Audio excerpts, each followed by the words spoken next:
Good morning, sixth grade. It is your last lesson of the year of pre-algebra. Today we're going to be starting on chapter 12, lesson 11. Okay, we're going to be dealing with volumes of prisms, cones, and spheres. Okay, so let's figure out where these notes are in your Google Classroom. Go up to classwork, scroll down here to chapter 12. And as you will see right down here, we're only going to be doing chapter 12, actually, lesson 11. I'm not sure. I was thinking about my fourth graders. We're dealing with lesson 7 right here. Chapter 12, lesson 7, the completed notes. We are not going to be doing chapter 8, 9, or 10. We're going to let those go. I think you guys need a break and want to be done. So let's pull up those notes now. Let's see what we have here. Okay. Volume, chapter 12, lesson 7, volume of pyramids, cones, and spheres. So let's take a look here. Let's start with a pyramid here first. Okay. For a pyramid, we are going to be using the formula V equals 1/3 times big B times the H. Now remember, what does the big B represent? The big B represents the area of the base. Okay. It's the area of the base. We use this 1/3. Now, you're going to have to make sure you put it in the calculator using parentheses for the 1/3. Do not use 0.333333333. No. Use your parentheses. 1 divided by 3, close your parentheses, then multiply times the big B and then times the H. When we're talking about the H here, we're talking about the height of this pyramid here, the height of the pyramid. Now, basically, what we say with the height of the pyramid, it goes from the vertex at the very top down to the base there. Okay, so that's what we're going to be looking at here. So it says a pyramid has 1/3 the volume of a prism with the same base and height. The height of the pyramid is the perpendicular, which means it comes down. It hits this base here, we call plane in geometric terms, at a right angle. So it's perpendicular, okay, is the perpendicular distance from the vertex to the base. So let's see what we have right here. It says find the volume of each pyramid. Now, the volume of the pyramid, depending on which equation we use, depends on what base we have here. Okay, so basically we have to look here. We have to say, okay, this is a triangular pyramid because it has a triangular base here. Well, first of all, we need to figure out what the area of this base is here. Well, as you notice, back in this corner here, this is a right angle, which means here's our leg here, which is going to be 6. Here's the height of the triangle as our base, which is 8. And remember, base times height divided by 2 is the area of the triangle. So it's going to be 6 times 8 divided by 2 is 24. So then we have 1/3 times 24 times 5. Now, you ought to be able to do this in your head without a calculator. Okay? Because basically, what is 24 divided by 3? That's 8. 8 times 5 is 40. So the volume of this pyramid is going to be 40 centimeters cubed. Okay, let's look at this one over here. As you see here, this is a square base, pyramid here. So you know the base here, the big B is going to be 15 times 15. So let's plug it into our formula here. V equals 1/3 times big B times H. So 15 times 15 is 225. Okay, then we're going to multiply that times 1/3 and then times 12. It's probably easier to go 12 divided by 3.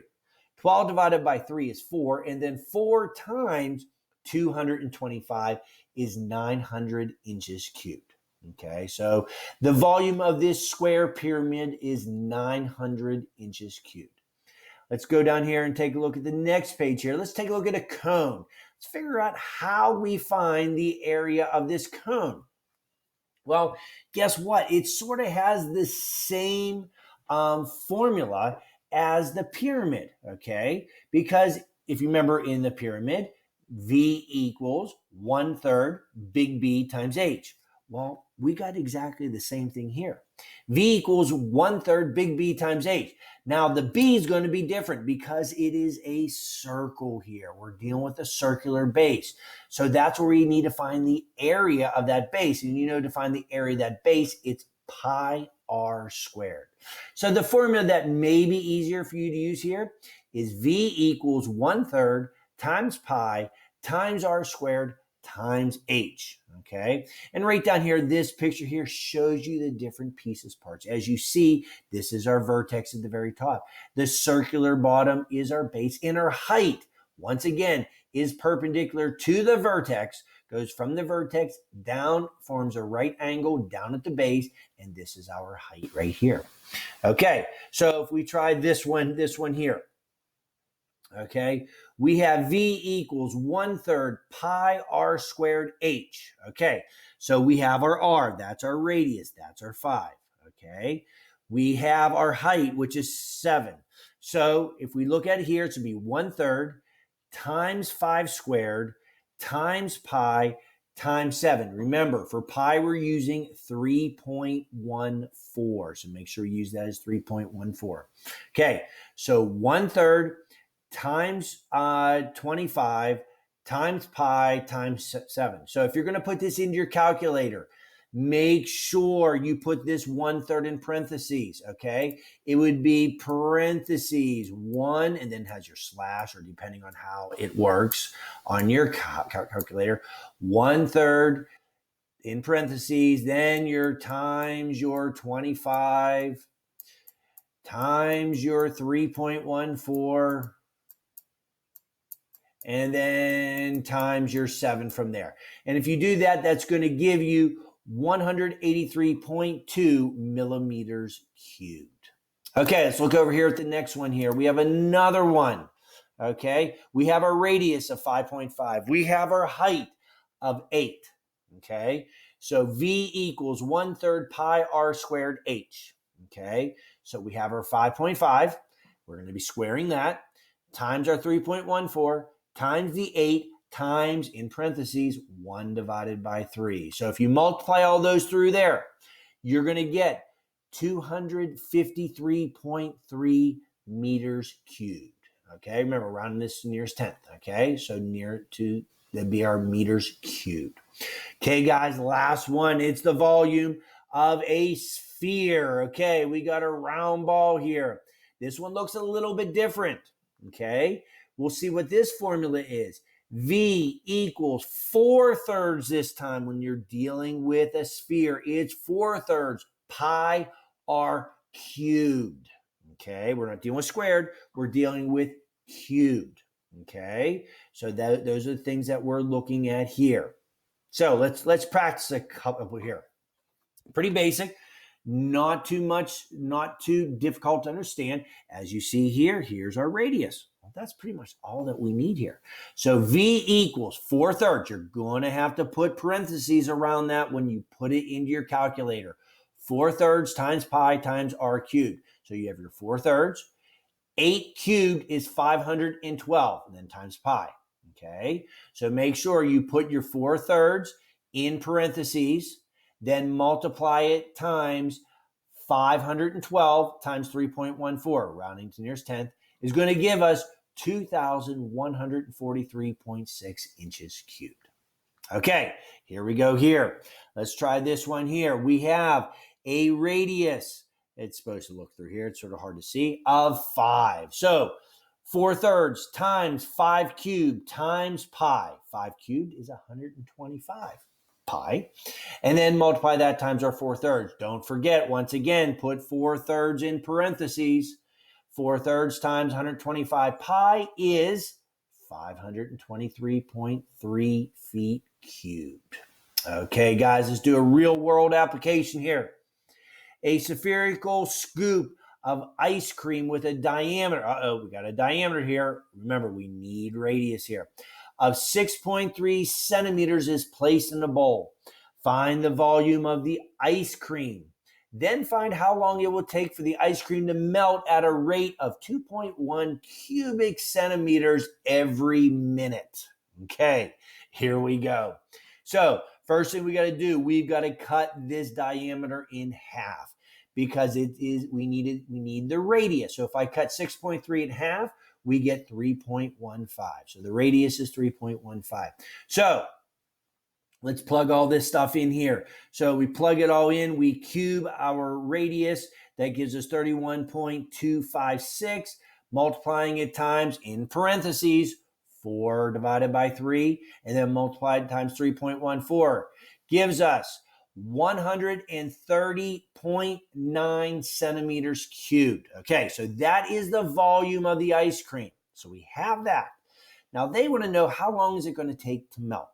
Okay, now we know it takes 2.1 cubic centimeters to melt in 1 minute. Well, here's how much we have in cubic centimeters over here, 130.9 cubic centimeters.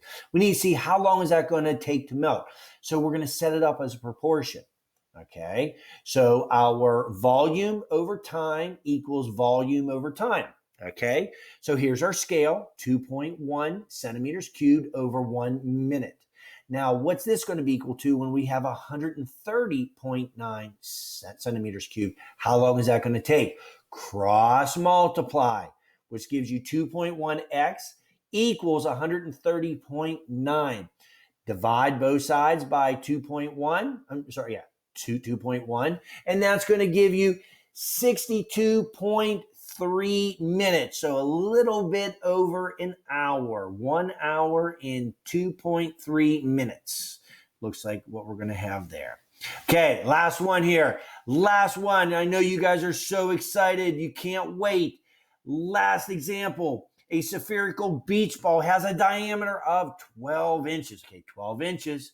We're dealing with the diameter. We got to figure out what the radius is. Find the volume of each beach ball. Then find how long it would take to deflate the beach ball from a slow leak. If the leak lets air escape at a rate of 1.5 cubic inches per minute, round to nearest tenth. Okay, first thing we got to do, make this diameter into our radius. So if the diameter is 12 inches, radius is 6 inches. Plug it into our formula. V equals 4/3 pi r cubed. Well, 6 cubed is going to be 226. So we're going to multiply 4/3 times 216 times pi. Multiply all that out. We get 904.3 inches cubed. Now we know for every minute we lose 1.5 inches cubed of space. Okay, it's coming down. It's deflating. So we're going to set this up as a proportion again. Cross multiply. So we have our volume over time equals volume over time. So we know it's 1.5 cubic inches per minute. So if we have 904.3 inches cubed, how many minutes is that going to be? And as you can see, that is quite a lot. Okay. Cross multiply, you're going to get 1.5x equals 904.3.